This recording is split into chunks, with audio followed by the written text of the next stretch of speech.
So it feels like you've lost consciousness for just a split of a second and then you come back. But then when you're falling, you don't feel it. I mean, even if you fall on a rough surface, you wouldn't feel anything. So for me, it has happened to me not more than 5 times, maybe 3 times there. But one thing about God's presence, it feels so good. It feels like time has come to a stop. It feels like you're in a different world and really you don't want to leave. You can stay there for many hours and you wouldn't get tired. Sometimes it feels like you are being filled with strength suddenly, and you can jump, you can run, you can scream. But at the same time, you are fully in control of your senses, so you can know what is happening.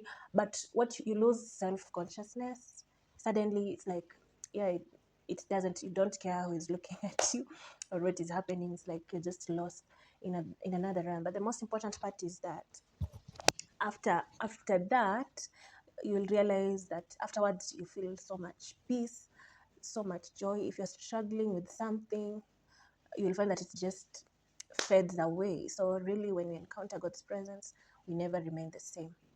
But always remember that, in the kingdom, the most important thing is the word. Actually, one of the ways to sharpen your discernment is to really immerse yourself in the word. Yes, and it doesn't, if you're the type who doesn't feel anything, it's still okay. It doesn't mean that God is not doing anything, yeah, it's still okay to not feel anything, because you know what, in this kingdom, we are not controlled by our senses, rather it's by faith.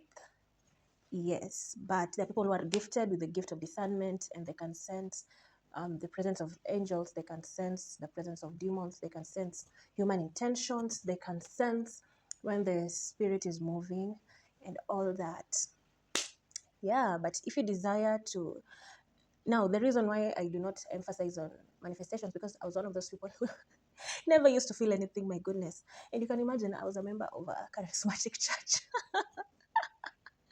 So, and I would attend Acacia, and people were praying in tongues. And at that time, I couldn't even pray in tongues. So you can imagine how long it was. I'm going to create another video on how I started praying in tongues. But if you're the type of person who doesn't feel anything, guess what?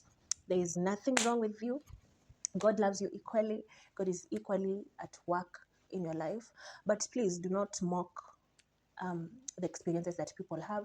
Just be open, and you never know. So I'm going to do another video on how I started to pray in the spirit. Thanks a lot for watching. My name is Effie Ochago, and this is Word and Light. Please like, please subscribe, please share with a friend, and you can go through my shorts collection. I have beautiful Bible verses that you can meditate on. Thanks a lot, and bye bye.